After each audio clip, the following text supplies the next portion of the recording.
Oi pessoal, você está no canal www, eu sou o Wellington Silva e nesse vídeo eu vou falar um pouquinho para vocês sobre servidores web, domínios, hospedagem e alguns dos principais protocolos da internet. No último vídeo eu falei um resumo aqui sobre o histórico da internet, como que ela surgiu no mundo e como que ela veio parar aqui no Brasil.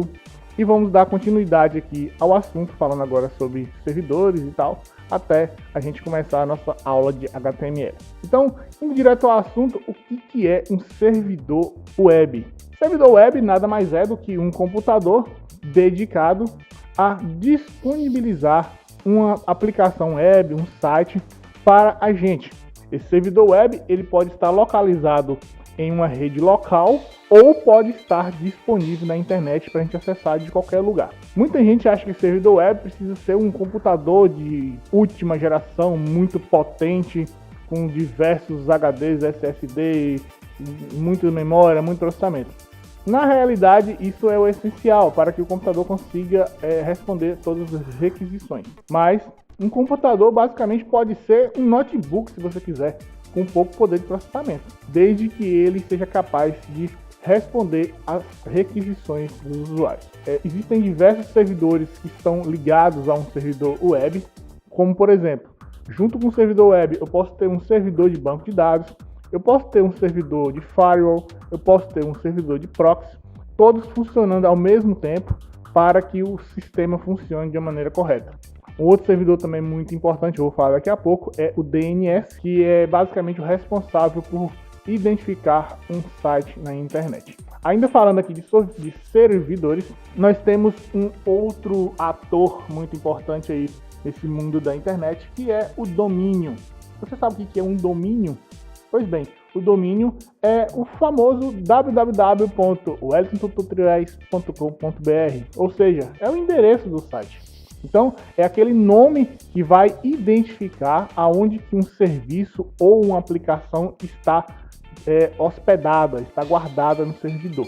Antigamente, antes da criação dos domínios, para que a gente pudesse acessar um sistema web em um servidor, a gente precisava decorar uma sequência de números, que são os famosos endereços IP.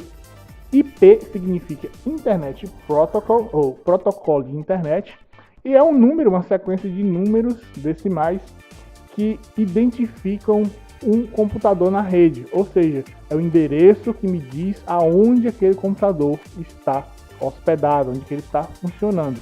Porém, como os domínios foram aumentando, os sites foram aumentando, os serviços foram evoluindo, foi preciso criar um mecanismo para que ficasse mais fácil, para as pessoas não ficarem decorando esse tanto de número. Foi aí que surgiu o que a gente chama de servidor DNS. A sigla DNS significa Domain Name System e traduzindo aí seria algo como um sistema de resolução de nomes. Pois bem, como eu disse, um site, um serviço, uma aplicação web, ela está hospedada em um computador, num servidor, e esse computador, por sua vez, tem o endereço IP. Então, a função básica do DNS é fazer essa conversão.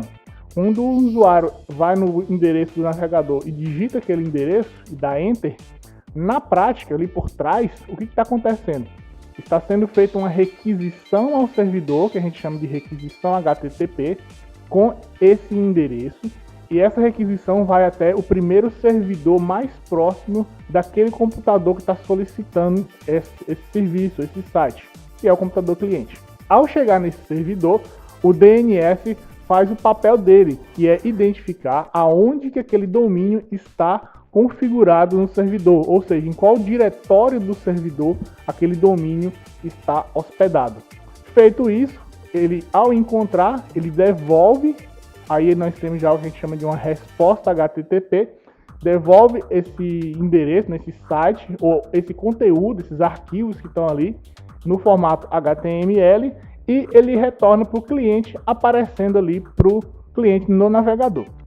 Agora perceba o seguinte, vamos imaginar que eu estou dentro de uma empresa, nessa empresa tem lá o servidor DNS, e quando o usuário digitar o domínio, o que acontece? Acontece tudo isso que eu falei aqui no servidor, E se por um acaso esse domínio que o cliente, a máquina cliente está solicitando não estiver naquele servidor dentro da empresa, ela já passa para a internet, ela vai para o primeiro servidor DNS fora da rede daquela empresa.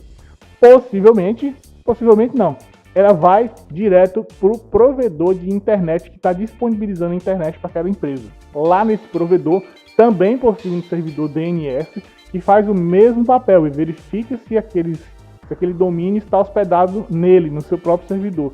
Se não tiver, ele vai subindo de nível até chegar na entidade que é responsável por disponibilizar os domínios no Brasil ou no mundo.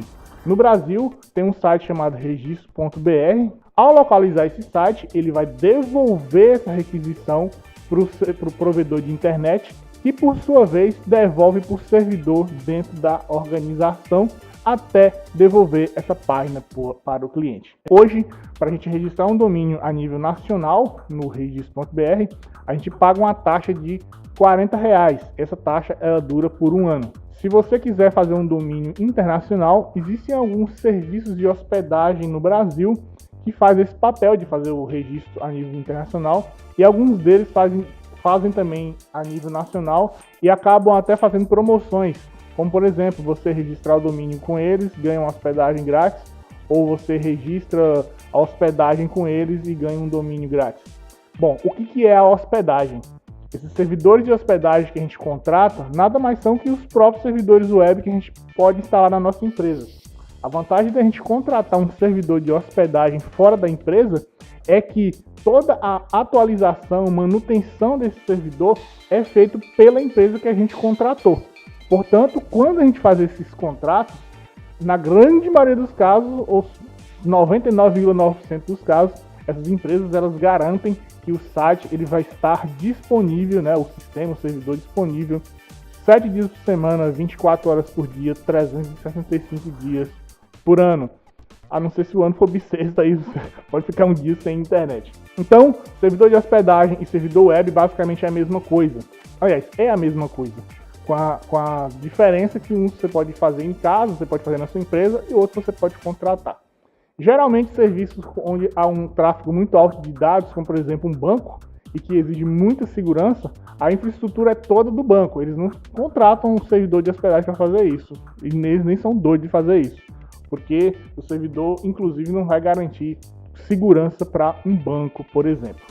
Dentro desses servidores, lógico, de banco, né, igual eu estou falando aqui, existem vários protocolos aí de criptografia, a segurança ela é muito grande para que não haja ataques.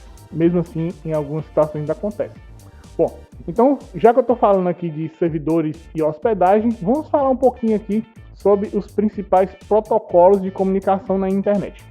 Mas o que é um protocolo de comunicação? Resumindo e sendo bem direto aqui, nada mais são do que algoritmos. São programas que são criados que têm a finalidade de fazer a comunicação pela internet. Esses programas têm regras e regras essas bem definidas que fazem cada um o seu papel muito bem feito. Por exemplo, eu acabei de dar um exemplo aqui sobre o servidor DNS, que tem essa função de fazer a conversão de endereço IP em domínio e vice-versa. Existe também o servidor, um protocolo chamado HTTP. Esse é o responsável pela transferência de hipertexto. HTTP significa Hypertext Transfer Protocol. E o que ele faz? Ele é o responsável por transferir o hipertexto na rede. O que é um hipertexto? O hipertexto é tudo o que é transmitido pela internet, é tudo que aparece em um navegador. Um vídeo, uma imagem, um áudio, um texto, tudo isso é considerado no hipertexto. E a gente vai estudar sobre isso no nosso curso de HTML. Um outro protocolo também muito utilizado ao HTTP é o HTTPS, que é o mesmo HTTP, porém com uma camada de segurança a mais. Geralmente, o HTTPS são usados em sites que precisam fazer logins, como por exemplo um site de compras. Outro protocolo também muito utilizado é o protocolo FTP, que significa File Transfer Protocol, um protocolo de transferência de arquivos. Então, para que serve o FTP? É basicamente uma camada de comunicação entre um computador cliente e um computador servidor, no qual o objetivo é a gente transferir os arquivos do sistema que a gente está desenvolvendo. Então, se eu desenvolver uma aplicação web no meu computador, eu tenho ali diversos arquivos no formato HTML, CSS, PHP, JavaScript. Então, quando esse sistema está pronto e eu preciso transferir, por exemplo, para um servidor de hospedagem, eu utilizo o FTP para fazer essa transmissão desses arquivos. Existe também um servidor SFTP ou SSH que tem a mesma função, porém os mesmos utilizam uma camada de segurança a mais. Esse S aí é de security, né, de segurança, que garante uma criptografia e segurança na hora de transmitir esses arquivos. Existem também os protocolos utilizados para envio de e-mails, como por exemplo o IMAP, o POP3, o SMTP, mas aí já é um assunto para um outro vídeo aqui do canal, certo? Esses que eu falei aqui são os mais utilizados. Temos também o www, que é o famoso World Wide Web, World Wide Web, né, que tem essa função também em trabalhar em conjunto com HTTP. Então, esse foi o segundo vídeo do nosso curso de HTML, onde eu conto aqui um pouquinho sobre servidores.